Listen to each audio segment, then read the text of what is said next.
Welcome back to the channel, guys. Just a quick video today since I've rebuilt my C34 for the second time after stripping the rear axle, gears and snapping the rear axle truss last time I took it out. So today I've replaced that. I've rebuilt the rear diff, and we'll see how it goes today.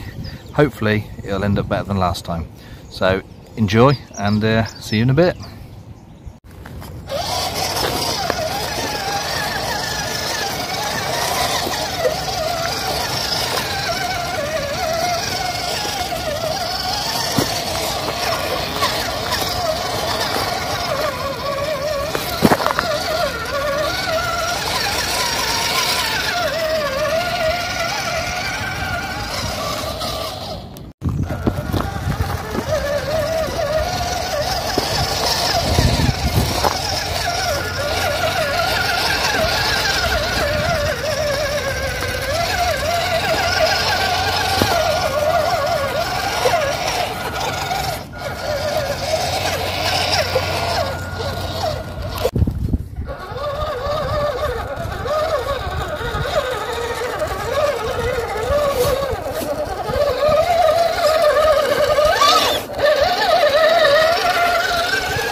So there we go, guys. Didn't break anything this time, although we gave it a good go.